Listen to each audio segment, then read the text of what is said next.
Hi everyone, Petko here, and today we're going to talk about how to efficiently play a single target with Storm Elemental build, and more specifically, Echoes of the Great Sundering. I have been requested many times to show you guys how I do it myself and how I follow my rotation. So without further ado, let's just begin. Alright, so this is going to be a vote from yesterday, Dual Side 26. I'm going to encounter the third boss, which is a single target boss, and we're going to see how I'm going to go with. Alright.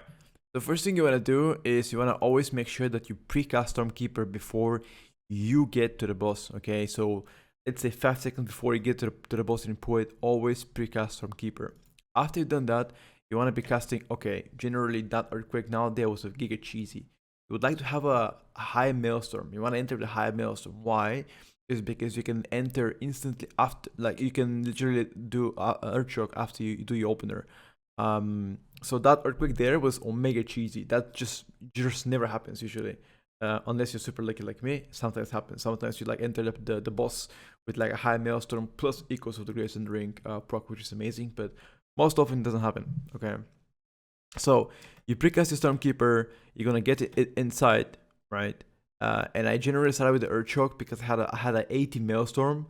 That's very high. You want to have like around 50, 40, 60, anything like this. 80 is already too high because you're going to get like instantly to 90 as soon as you cast your lava burst in. Okay.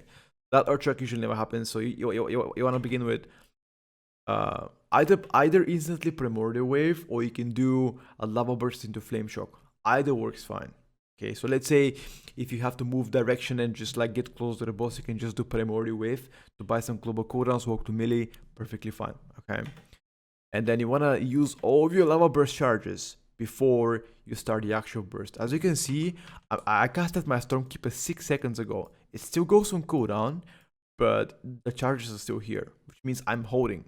The reason why is also because I want to wait until my Maro Gemstone is active, which means I will be able to get high crit, which is very valuable whenever you play Storm Elemental on a single target, because you're going to be able to use it with the Eye of the Storm ability, which is the pet ability.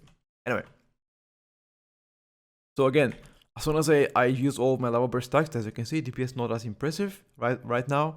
Use your Bloodlust, and you want to be casting only Lightning Bolts, Earthshock, Earthquake, even on a single target. As you can see, you don't cast any lava bursts, no lava surges, no flame shock refreshes, nothing of that. And I do that usually, even if I have Bloodlust ready. Yeah, I do this even if I have Bloodlust, no Bloodlust, and so on. The only way that you wouldn't do that is, for example, you have too little haste, which means like without lust and little haste, this wouldn't work. When I say little haste, I mean anywhere below like 12, 10. 10, 12 is actually low haste. High haste and good haste is around 15 to 20%. That is the haste you want to go for, 15 to 20% haste. If you have that, you can do what I do. Okay. And the other scenario is if, for example, the boss or the singular mob wouldn't endure the full duration of your Storm Elemental, right? So, for example, I'm going to show you in a little bit. If a boss lasts for like 20 seconds, then you want to use always Lava Burst first before Lightning Bolts. But that, I'm going to talk about that in a little couple of seconds from now. Okay. So as soon as you proc the Maro Gemstone crit right here, you want to pop Eye of the Storm. That's when they synergize the best. That's when you spike in DPS, because like that, this guy is gonna hit for like 8k per second, most likely around. And you always want to use your potion of intellect whenever you have like 25 to 30 seconds left of your Storm Elemental, because you already have high stacks of Gust Wind. And if you don't know what Gust Wind is the haste that you generate through either Lightning Bolt or Chain Lightning every time you have a Storm Elemental up to 20 stacks, and I have right now 12 stacks, so that's pretty good. And that's when you want to pop your potion, because your potion lasts for 25 seconds, so is your elemental. Perfect synergy, right? As soon as I pop this, now watch the DPS. Boom. Lightning bolts are faster than your life, dude. Watch this. Bam, bam, bam. 8k crits, back to back. And I'm slowly ramping up. Look at that. Beautiful. Beautiful.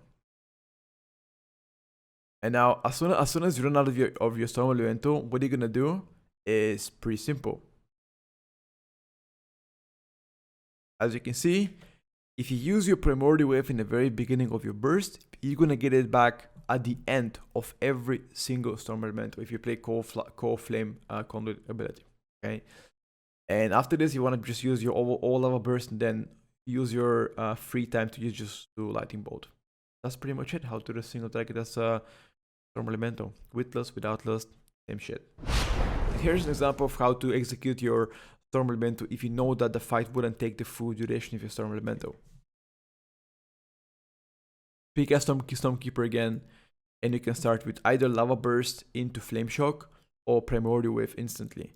I decided to cast only double Stormkeeper, which is fine. Not optimal, but just fine, right? And during your Storm Elemental, you want to be casting always Lava Burst first. Because this guy would last most likely between 20 seconds to like maybe 25 seconds, you know. And now I want to cast only only Lava Burst. And if I don't have any Lava Burst, then I want to cast Lightning Bolt. So as you can see, Lava Burst ready. I will cast it right now. That is the short burst, what I call it. There are very rare occasions where this would happen to you, but if it happens, that's how you play it. And I'll learn more about Elemental Shaman, how to play Mythic Plus, and in raiding, coming to the end of this tier, coming to 9.1, you can check out our Patreon down the link below. You can see all the useful articles we have pretty much every couple of days getting released about just general, very, very important stuff for Elemental Shaman. And I use it as a mini coaching section, and I offer also coaching one-on-one sessions there. So do definitely check it out. And yeah, thank you very much for watching. I'll see you guys next time. Bye for now.